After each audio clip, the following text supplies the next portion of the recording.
Hello there, everybody. This is Mel Allen. The baseball season is ticking right along with perfect timing. Time after time, Cleveland keeps on clocking opponents. And it might be the right time for a team that's waited a long time for the hard times to end. Nighttime. Some thought his time was past, but just in time, he makes time stand still. And for the Mets, it's simply a sign of the times. High time, with only a short time in the big time, the young Rangers are working overtime to make up for lost time before their time is up. Back in time, time out for some untimely antics on the mound. But no more stalling for time, because it's almost post time. So stay tuned for the time of your life, y'all, right here on This Week in Baseball. Celebrating our 10th anniversary. National League action. In Cincinnati, the Mets remain in high gear. There's simply no doubt that New York is #1 right now, as the frustrated Reds found out all too painfully, dropping all 3 games to the streaking Mets and losing 13 out of 14 overall.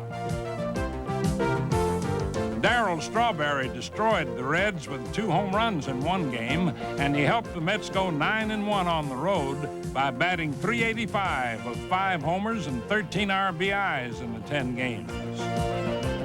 Cincinnati fans were also dismayed by Met pitching. Jesse Orosco got 2 saves in the series, had a total of 6 as the Mets won 16 out of 17 overall to race off with the best record in the majors. A knight in shining armor is one big reason for New York's success so far. At age 33, Ray Knight feels reborn. He's playing like it, batting near .350 with 6 homers and 17 RBIs. In Cincinnati, he went 6 for 11, drove in 4 runs. Rewarding numbers, particularly pleasing since he began his career with the Reds. Cincinnati, Ohio, in Riverfront Stadium. What a beautiful scene. I have some great memories of this place, starting with the Big Red Machine in the early 70s, having such great years, and then finally, subsequently, replacing Pete Rose in 1979, helped leading our team to a divisional title, and going on and been named MVP of the ball club. I just really relish this place. Knight played with relish during his 5 seasons in Cincinnati, and that helped soften the blow of Pete Rose's departure in 1979 because Knight displayed the same solid work ethic as the legend he replaced. He made himself a good hitter. He made himself a good hitter through hard work. You know, Ray was a workaholic. He could play a lot of different positions. He's a tough kid. He knows what he can do, and he knows what he can't do. He's the type of guy you have to get a bulldozer to get him out of the lineup, and those guys are far and few between.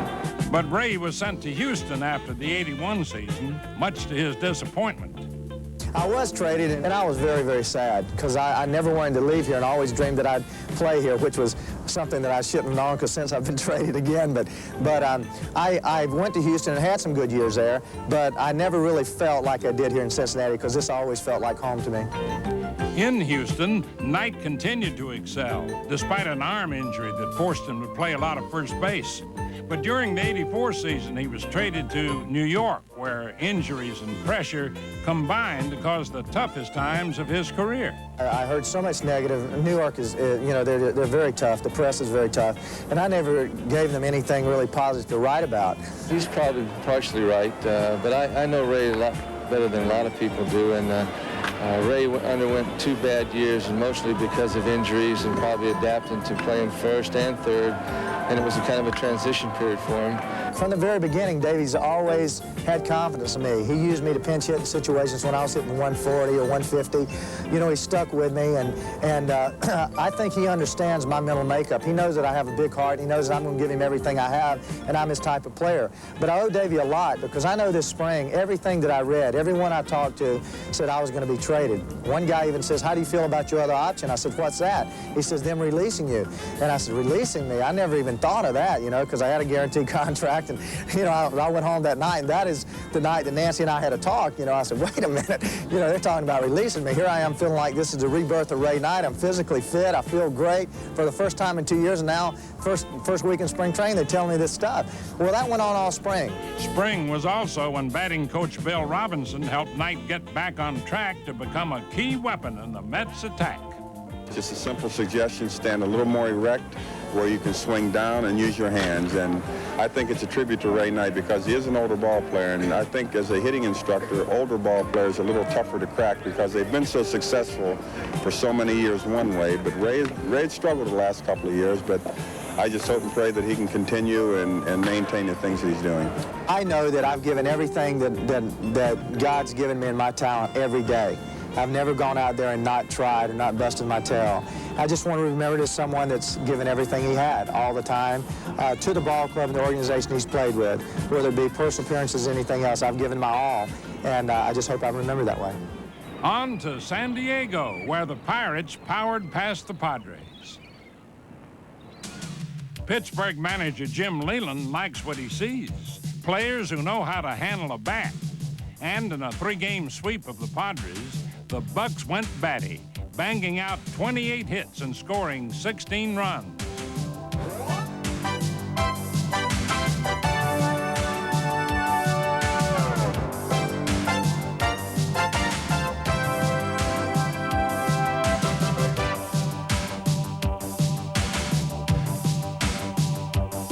Bill Allman got just one at bat against the Padres, but he made it count with a 3-run homer in the 8th inning, his 4th home run of the season and first game-winning hit. Jim Morrison made the most of his hits as well. Only 3 in the series, but 2 were home runs, and one of those was a 9th inning game winner. The Pirates also proved to be handy on the mound. Rookie right-hander Mike Bilecki tossed 7 innings of shutout ball and gave up only 3 singles to get the win, raising his record to 2-0. Leyland was resting easy with strong relief work from Jim Wynn, who made 2 appearances, picking up a win and a save, as the surprising young Pirates captured 4 consecutive road games overall. Now let's open the notebook for This Week in Baseball's TWIB notes from around the National League. When Whitey Herzog's St. Louis Cardinals squared off against Tommy Lasorda's Dodgers in a rematch of last year's playoffs, it was a case of 2 teams going in opposite directions. The Dodgers took the first 2 games for 7 straight wins overall, 4 of them shutouts, bouncing back from their worst start ever in Los Angeles to rejoin the chase in the West.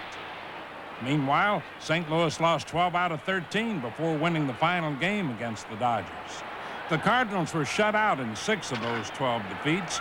Their team batting average was only .191 over that span, and St. Louis tumbled into last place in the East. And now it's time for this week's quiz, brought to you by Nissan, builders of high-quality cars and trucks for over 50 years. 38-year-old third baseman Ron Cey of the Chicago Cubs cracked 2 homers in a win over San Francisco, numbers 300 and 301 of his 14-year career. But for this week's quiz, can you name the player who holds the record for most career home runs by a third baseman? Stay tuned for a Hall of Famer. American League surprise. The red-hot Indians are really tomahawking. Cleveland's Pat Tabler was facing his favorite situation, bases loaded, and he came through to beat Kansas City in the bottom of the 10th. Tabler's 24th hit and 38 career at-bats with the bases full, helping Cleveland continue a 10-game winning streak to keep a slender hold on first place. About these Indians, no reservations. Yes, indeed, manager Pat Corrales has his team on the beam. In a 3-game sweep of Chicago, the Indians added to the mounting pressure on the beleaguered manager Tony La Russa, bleaching the Sox with 21 runs on 35 hits.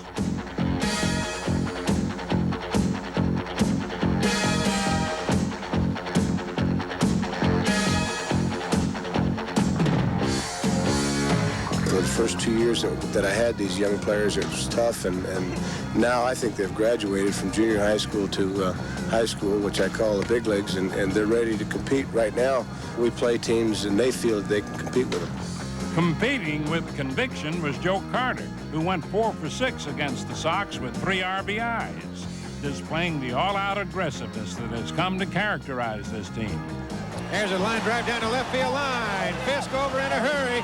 Franco on his way around to third. They're going to wave him on. The relay again. The throw to the plate. Not in time. He scores. Here comes Carter. Ball gets by. The throw. He scores. Another Indian who's spearheading the charge is unheralded but hard-hitting third baseman Brook Jacoby. Last year, he blasted 20 homers and drove in 87 runs. And this year, Jacoby's keeping that power pace while also sporting a batting average above 350. When Cleveland calls on its bullpen, answers come from the likes of rookie Scott Bales. His 4 victories in relief indicate that the Indians are able to come from behind, a sure mark of a tough team. Next up, New York, where a young Texas club took 2 out of 3. New York was sailing along at the top of the East until the rough and ready Rangers steamed in from the West and stopped the Yankee cruise. Rookie Ed Correa steered the ship in Game 1, striking out 9 in a 3-hit shutout. The youngest player in the majors, having just turned 20, Correa typifies the Texas youth movement.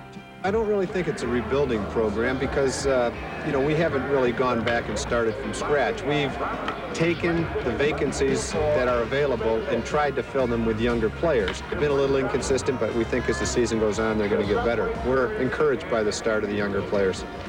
Off to an outstanding start is 4th-year man Pete O'Brien, leading the league in hitting with an average near 400 and among the league leaders in homers with 5 and RBIs with 19. I think I came out of spring training with a little better idea mechanically of how I wanted to be swinging a bat, and found something early in camp. I had to get my hands a little bit away from my body, and it just all fell into place really in spring training. So I've been able to hold on to the stroke maybe a little longer than I have in the past. Riding herd on the young Rangers, bubbly skipper Bobby Valentine, fittingly the youngest manager in the majors at age 35.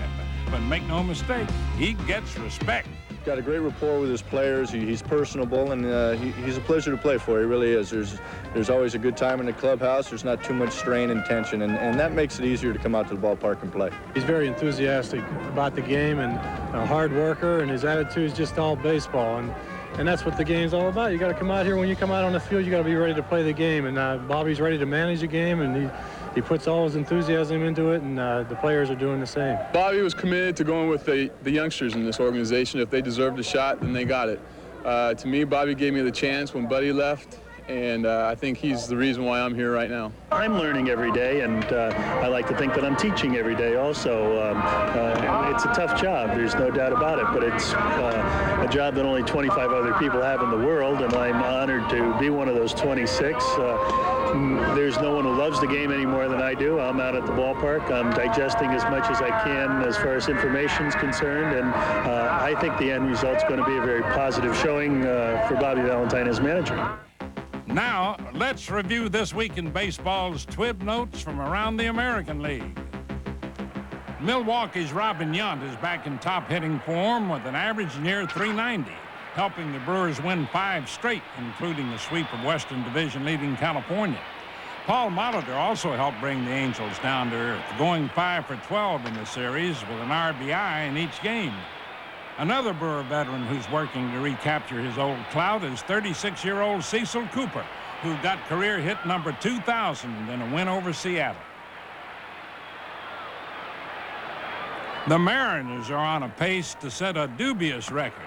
Through their first 28 games, they struck out 260 times, an average of over 9 per game.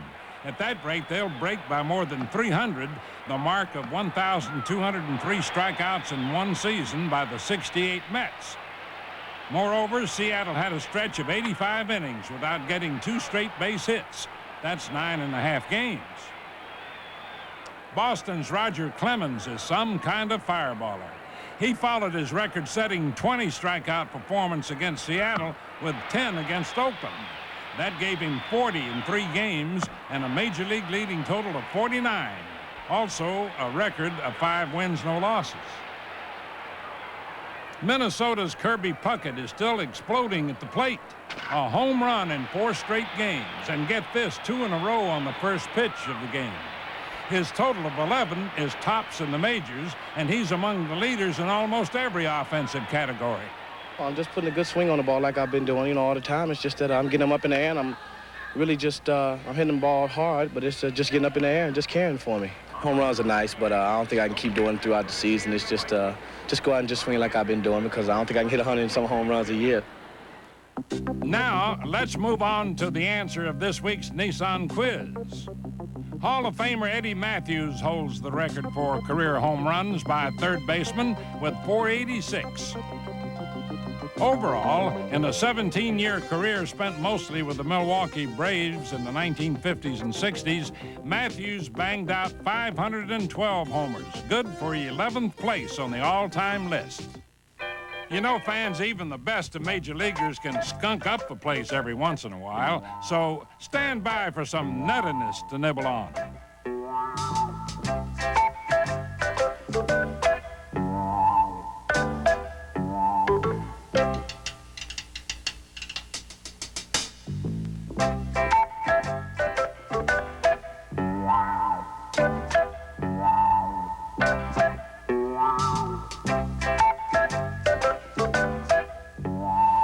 Well, John, this will definitely make this week in baseball. They'll be working on the lines for Mel Allen already. Wish you had. Mine smells. And speaking of smell play.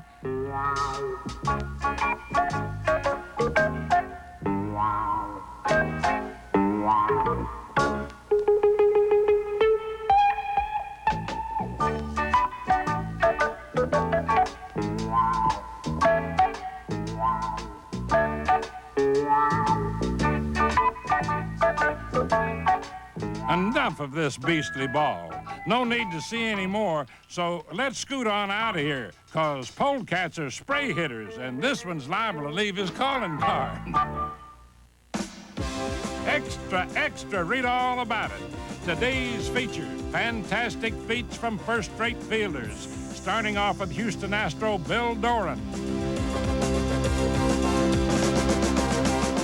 San Diego Padre Gary Templeton. Padre teammate Tim Flannery. Atlanta's Chris Chambliss. San Francisco's Jeff Leonard. Fellow Giant Jose Uribe. The Braves again with Claudel Washington. Cleveland combo Julio Franco to Tony Bernazard for 2. Minnesota Twins rookie Billy Beane. Detroit Tiger Darnell Cole. One more time for Indian Tony Bernazard. Pittsburgh's Jim Morrison over to Johnny Ray and a double play. Staying with the Bucks for Sid Bream. And finally, Chicago Cub Keith Moreland. Now it's This Week in Baseball's 10th anniversary flashback, brought to you by Gatorade. Let's flash back to 1980. Reliever Al Roboski was called the Mad Hungarian because of his crazy antics on the mound, and he nearly drove umpire Bob Engel crazy while pitching for Atlanta one night at Dodger Stadium. Seems the two could not settle on a ball for Roboski to pitch with, and that unsettled Engel and Dodger hitter Reggie Smith. People do not believe this, but, a pitcher can pick up a baseball and he can feel the difference in the circumference, and this ball was a little big, and I did not like it, so I rejected it. And next ball that Bob Engel, the home plate umpire, threw out to me, I did not like. And so before I could return the one ball to him, he threw out another ball. So somehow I ended up with 2 or 3 balls out on the mound, and I refused to pick him up, and he refused to to come out and retrieve one of the balls, and I think Jerry Royster, the second baseman, finally had to come over, and I told him, don't pick up the ball, and there was about 55,000 fans in Dodger Stadium that were screaming at the Mad Hungarian. And the funny part of this is after that aspect, after we did get the game resumed, I threw a pitch and it was a ball, and Reggie Smith was the hitter, and he went on to first base. And I called Bruce Benedict, the catcher, out, and I said, Bruce, that was only ball 3. He said, I don't remember. And Engel came out, and I said, Bob, I said, that's only ball 3. And he says, well, how would I know? He had balls all over the place, and I lost count. So he went over and asked the official scorer what was the count. And I could hear him come out, and he says, Reggie, you lose. Then Reggie returned. It was a full count, and I threw one of my hellacious hungo pitches that was an atrocious pitch, but Reggie was so upset with the incident that he almost fell down trying to swing at it, and I struck him out, and I came in afterwards. I pitched 3 innings. I came in afterwards and heard Vince Scully on the air, and he said, I know relief pitchers have to have certain qualifications to get saves, and Al didn't qualify for a save in this situation, but let's give him one because he saved this game from being boring. That's one save the Mad Hungarian got every time out. And that's all for now, folks. See you next week on This Week in Baseball.